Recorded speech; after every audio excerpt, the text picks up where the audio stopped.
एक चीज हमेशा याद रखिएगा कि टूटा हुआ विश्वास और छूटा हुआ बचपन जिंदगी में कभी भी दोबारा वापस नहीं मिलते हैं। तो अभी जो समय है वो बहुत ही अनमोल है। अभी जो है समय को यूटिलाइज कीजिए और अपने आप पर विश्वास कीजिए कि आप वो हर चीज कर सकते हैं जो दुनिया का कोई भी नॉर्मल इंसान कर लेता है। तो आप भी जो है एक दिन सरकारी नौकरी पा सकते हैं और आप इसको पाकर रहेंगे, ये अपने ऊपर विश्वास कीजिए। नमस्कार दोस्तों, आज के वीडियो करेंगे हम 5 अक्टूबर के सभी महत्वपूर्ण करंट अफेयर पे। देखिए, आज की वीडियो में टोटल हम 14 मोस्ट इंपॉर्टेंट करेंट अफेयर के प्रश्नों पर चर्चा करेंगे, जिसमें नोबेल प्राइज भी इंक्लूडेड है। नोबेल प्राइज का अभी हाल ही में वितरण हुआ है और चिकित्सा का नोबेल पुरस्कार रिसेंटली दिया गया है, जिसका मैंने एक वीडियो भी कल शाम को अपलोड किया था और इस वीडियो में भी जो है मैं उसको थोड़ा सा डिटेल में बताऊंगा।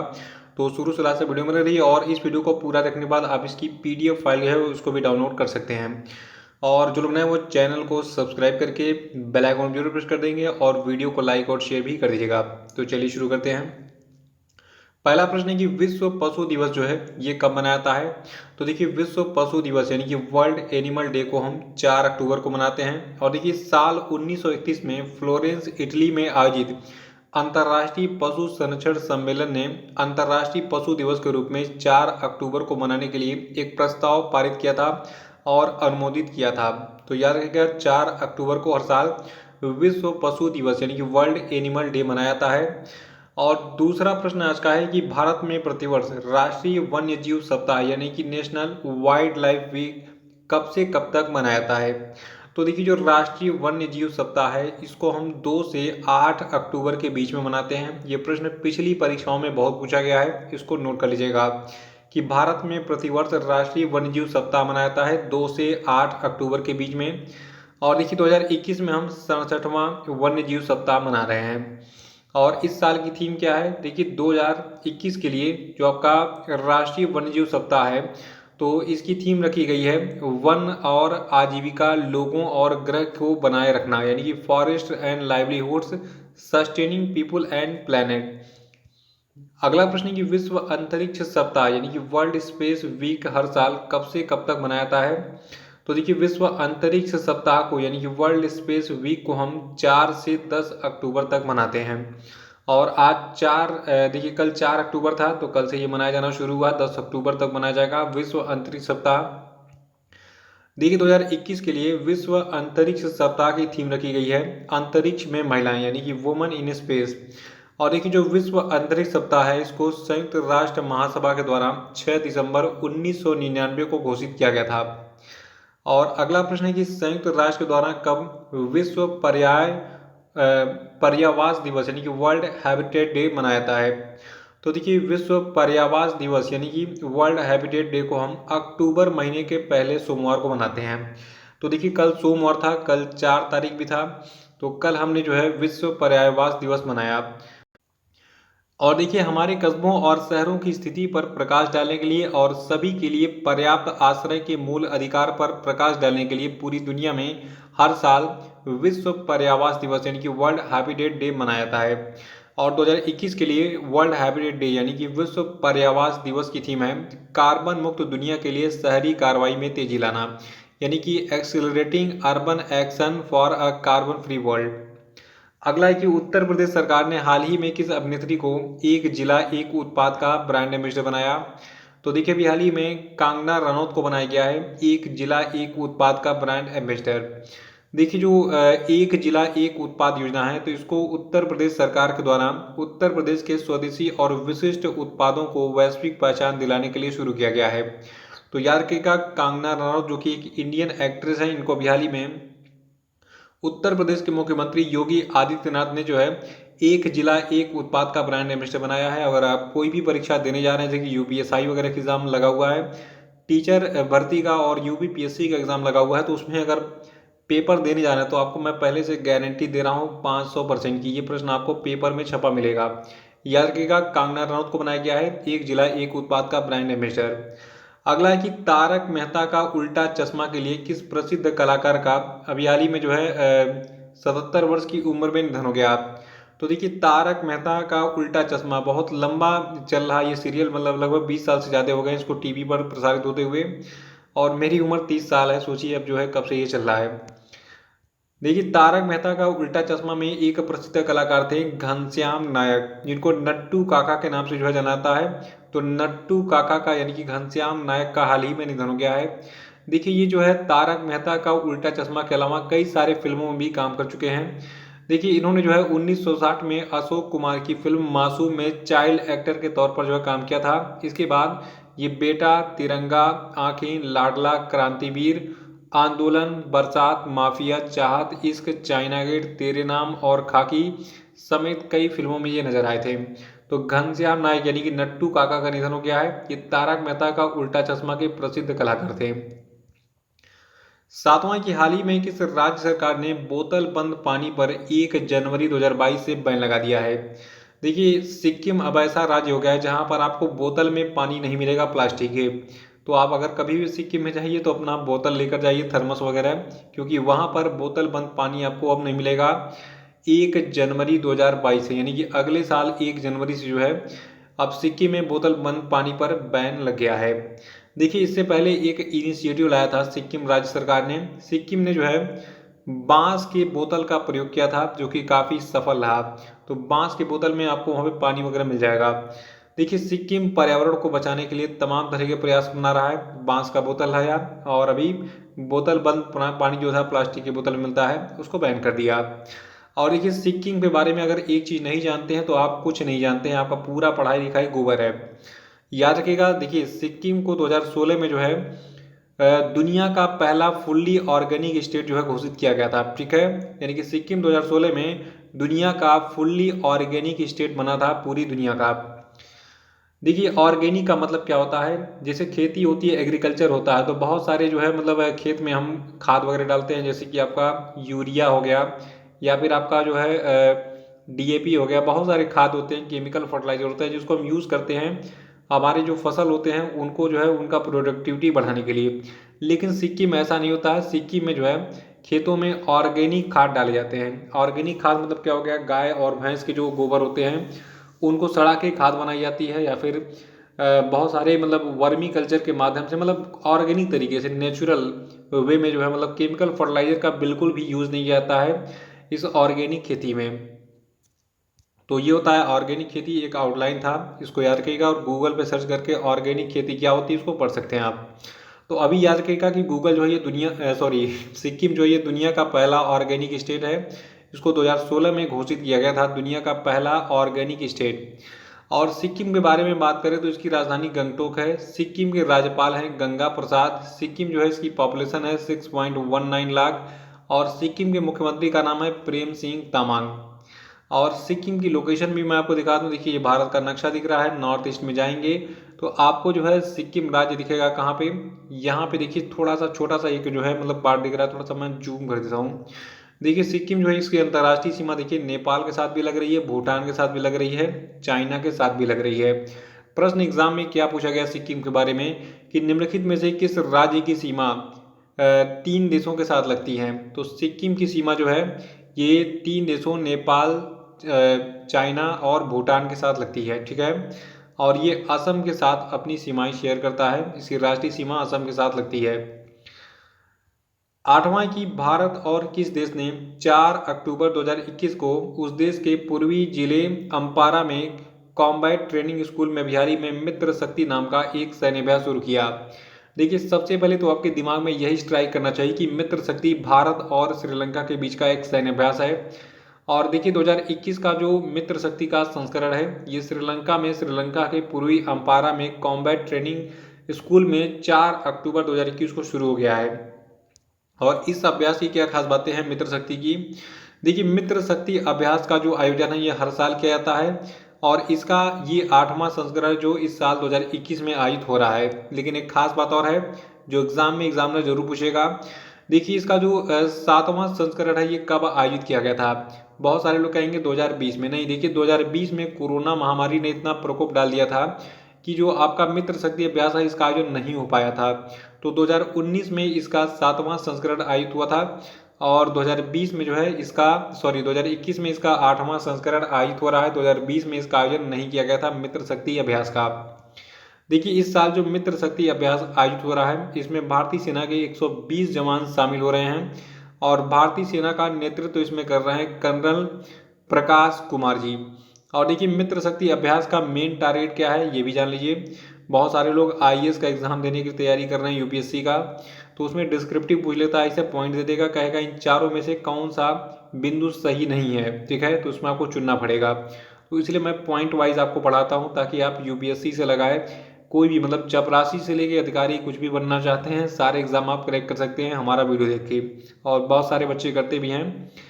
देखिए जो आपका मित्र शक्ति अभ्यास है इसका मकसद है देश के भीतर होने वाले आतंकवाद के खतरे से निपटना और एक दूसरे के सैन्य अनुभव को साझा करना।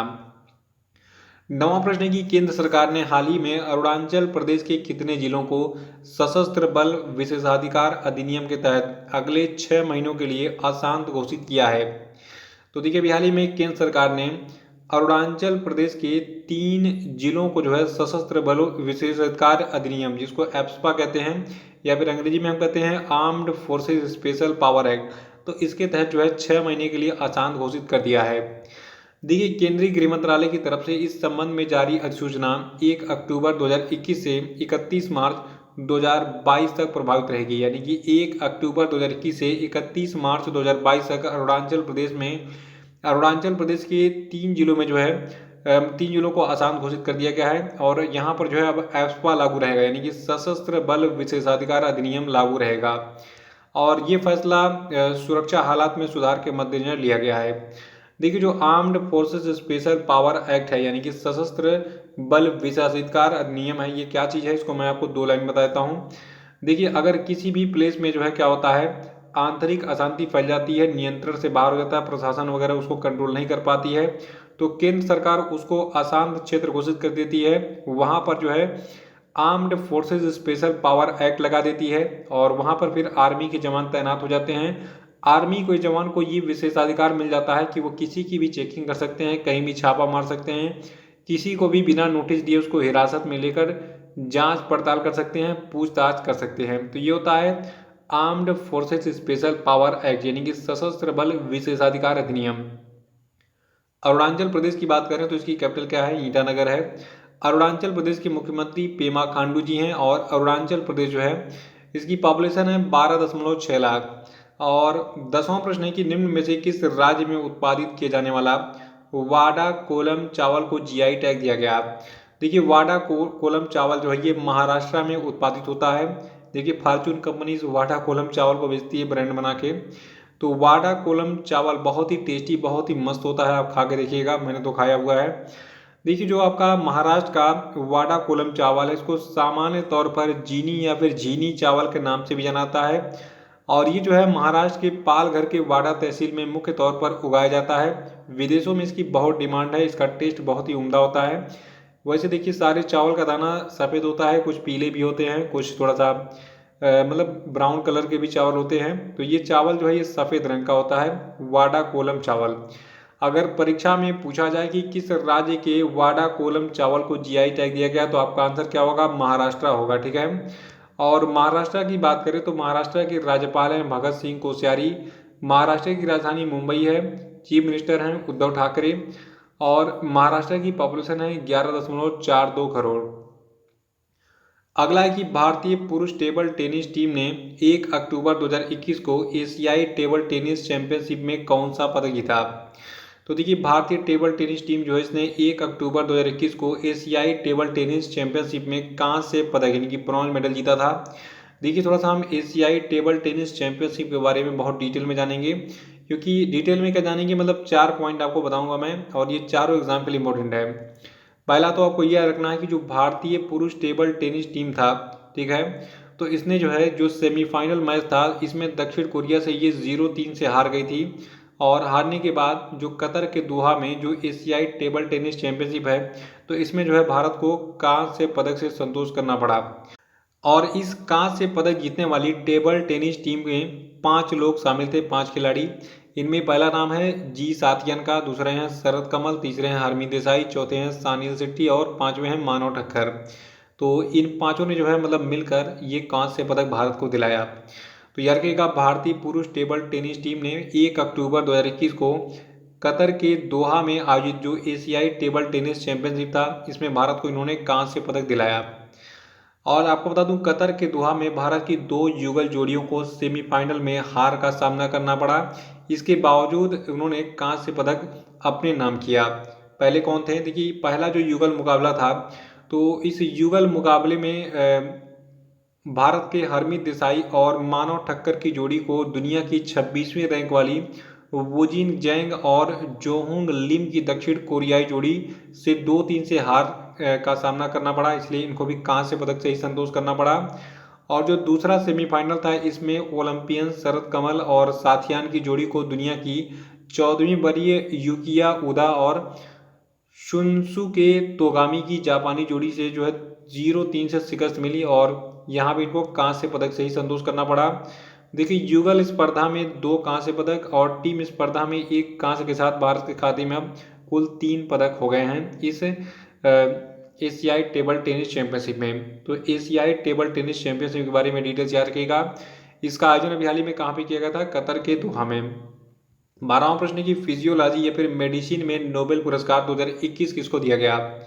तो देखिए जो फिजियोलॉजी या फिर मेडिसिन का नोबेल पुरस्कार है, जिसको हम चिकित्सा का नोबेल पुरस्कार भी कहते हैं, ठीक है। तो चिकित्सा का नोबेल पुरस्कार इस बार 2 व्यक्तियों को दिया गया है। पहले का नाम है डेविड जूलियस, यहाँ पे मुस्कुराते हुए दिख रहे हैं। दूसरे का नाम है अर्डेम पटपौटियन, यहाँ पे ये भी दिख रहे हैं। दोनों अमेरिकी वैज्ञानिक हैं, ठीक है। इनके बारे में आपको बताता हूँ। देखिए फिजियोलॉजी या मेडिसिन या फिर चिकित्सा का जो नोबेल पुरस्कार है, ये डेविड जूलियस और अर्डेम पटपौटियन को दिया गया है। क्यों दिया गया है? इन दोनों ने जो है तापमान और स्पर्श के लिए रिसेप्टर्स की खोज की है। देखिए जो हमारा नर्वस सिस्टम है, तो उसमें जैसे मान लीजिए हाथ से किसी चीज़ को आप छू रहे हैं, जैसे मान लीजिए आपने बर्फ़ पे हाथ रखा, तो कौन से ऐसे रिसेप्टर होते हैं जो बताता है कि बर्फ़ ठंडा है? या फिर आप तब गर्म तवे को छूते हैं तो कौन सा रिसेप्टर बताता है कि वो चीज़ गर्म है, ठीक है। तो इन रिसेप्टरों की खोज की किसने? इन दोनों वैज्ञानिकों ने, डेविड जूलियस और अर्डेम पटपौटियन ने। और देखिए इन सफल खोजों ने जो है गहन शोध गतिविधियों को शुरू किया, जिसमें हमारी समझ में अब तेजी से वृद्धि हुई कि जो हमारा नर्वस सिस्टम यानी कि तंत्रिका तंत्र है, ये गर्मी, ठंड और यांत्रिक उत्तेजनाओं को कैसे महसूस करता है। और सवाल ये उठता है कि जो आपके डेविड जूलियस हैं, इनका एक्सपेरिमेंट क्या था? देखिए जो कैलिफोर्निया विश्वविद्यालय के रिसर्चर हैं डेविड जूलियस, इन्होंने गर्मी के प्रति प्रतिक्रिया करने वाली त्वचा के तंत्रिका तंत्र में एक सेंसर की पहचान करने के लिए जो आपका चिली यानी कि मिर्च होता है, जो आप सब्जियों में डालते हैं, तो मिर्च से एक तीखा यौगिक कैप्साइसिन का उपयोग किया, जो कि जलन पैदा करता है। और इन्होंने DNA जीन मिला इनको जो है, जो कि ऐसे आयन चैनल TRP1 बनाता था जिससे पहले कभी खोजा नहीं गया था। और ये जो आयन चैनल है, ये ऐसे तापमान पर एक्टिवेट हो जाता था जिसे दर्द के बराबर माना गया हो। तो याद रखिएगा कैप्साइसिन का उपयोग किया था इन्होंने अपने एक्सपेरिमेंट में, किसने? डेविड जूलियस ने। और देखिए दूसरे आपके हैं अर्डेम पटपौटियन, तो इन्होंने क्या किया? देखिए अर्डेन ने PIEZO1 और PIEZO2 नाम के 2 मैकेनिकल सेंसर्स की खोज की और पाया कि जो आपका PIEZO2 स्पर्श को पहचानने के लिए अहम होता है, ठीक है। तो इन्होंने क्या किया मैंने आपको बता दिया है।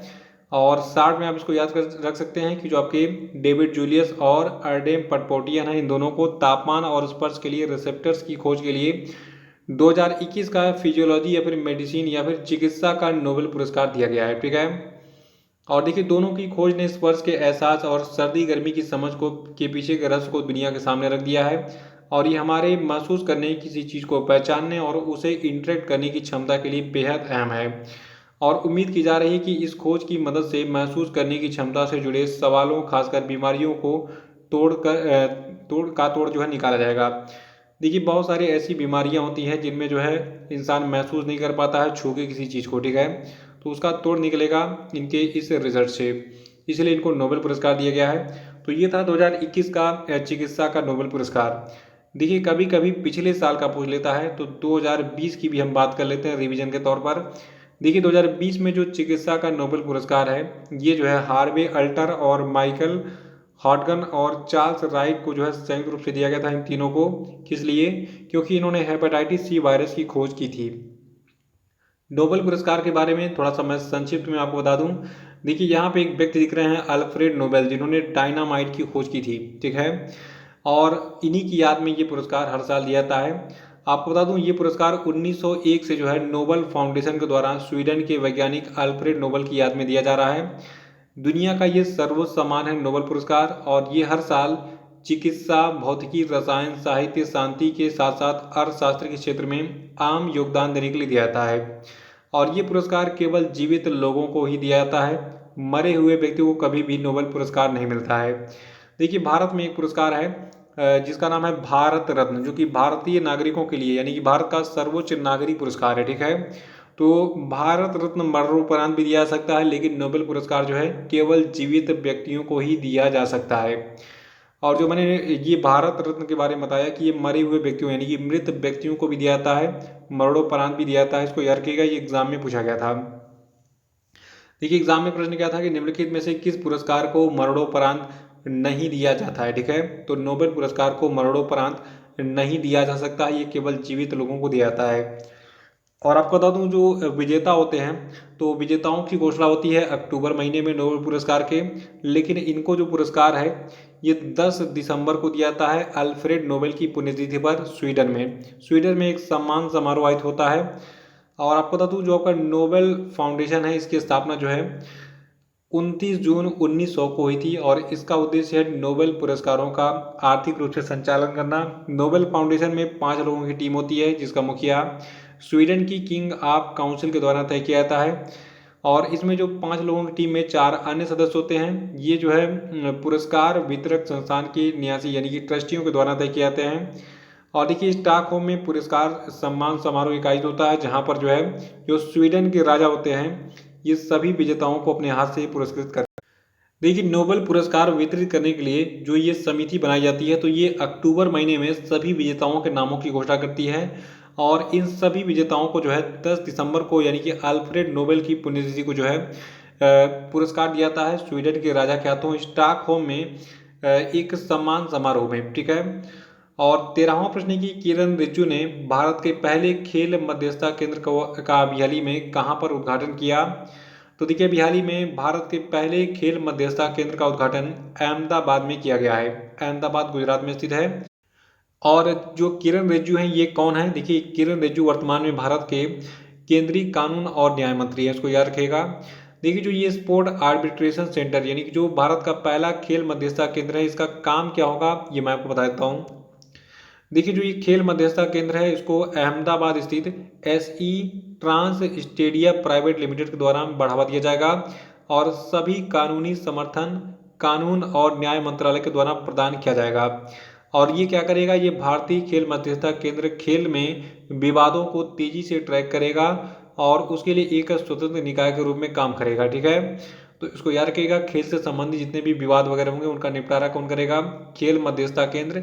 और भारत का जो पहला खेल मध्यस्थता केंद्र है, ये गुजरात के अहमदाबाद में बनाया गया है। अगला है कि हाल ही में केंद्र सरकार ने किसे नमामि गंगे मिशन का आधिकारिक शुभांकर घोषित किया। तो देखिए, चाचा चौधरी को अभी हाल ही में नमामि गंगे मिशन का आधिकारिक शुभांकर घोषित किया गया है, यानी कि आधिकारिक मैस्कॉट घोषित किया गया है। चाचा चौधरी कौन है? देखिए, चाचा चौधरी की कॉमिक्स वगैरह आती थी, अब तो मोबाइल का ज़माना है। हम लोग 1 रुपये किराया देकर जो है कॉमिक्स लाते थे और उसको पढ़ते थे, फिर वापस करके अपना जो बैकअप मनी थे उसको जो है वापस लेते थे दुकानदार से। तो कॉमिक्स का पूरा पैसा, मान लीजिए 25 रुपये का कॉमिक्स है, 25 रुपये दे के कॉमिक्स घर लाएँ, पढ़े इसको, बाद में फिर 24 रुपये दुकानदार हमें वापस कर देता था जब हम ये कॉमिक्स वापस करते थे। तो चाचा चौधरी जो है, इनका दिमाग कंप्यूटर से भी तेज चलता है। ठीक है, ये बहुत ही फेमस कैरेक्टर थे।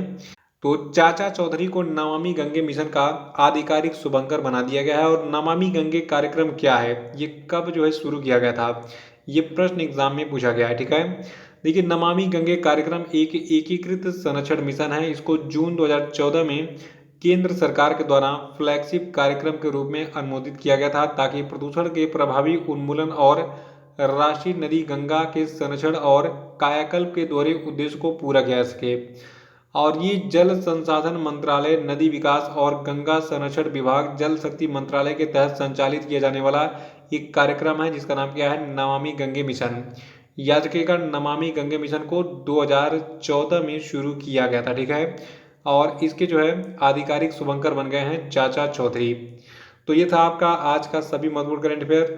और अब हम बात करेंगे आज के सभी क्वेश्चन अपडेट पे। देखिए आज क्वेश्चन अपडेट का पहला प्रश्न है कि उत्तर प्रदेश हिंदी संस्थान ने वर्ष 2020 का भारत भारती सम्मान किसको दिया, बताइए। देखिए जो लोग वीडियो को लाइक करना भूल गए हैं उनको बता दो, वीडियो को लाइक कर दिए, फिर आगे बढ़ते हैं। अगला प्रश्न है कि Chronicle from the land of happiest people on the earth किसके लिए गई उपन्यास है, बताइए।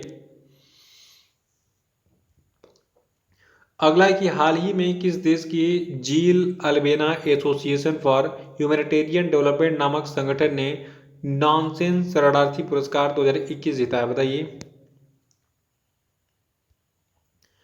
अगला कि हाल ही में भारत सरकार ने परिवार पेंशन के लिए विकलांग आश्रितों की आय सीमा को कितने प्रतिशत बढ़ा दिया है, बताइए। और अब हम बात करेंगे कल के पूछे गए सभी क्वेश्चन पेपर के सही उत्तरों की।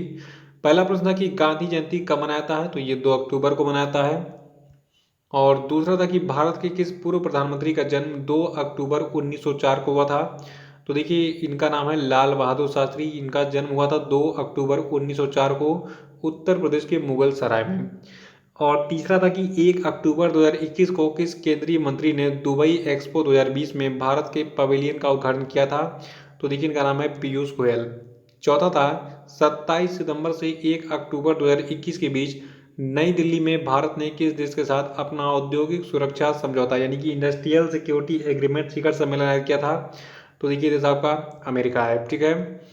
और पांचवा था कि हाल ही में किसे ऑटोमोटिव स्किल डेवलपमेंट काउंसिल यानी कि ऑटोमोटिव स्किल डेवलपमेंट काउंसिल का अध्यक्ष बनाया गया, तो इनका नाम है विनोद अग्रवाल। और इसी प्रश्न के साथ ये वीडियो समाप्त होता है। जय हिंद, जय भारत।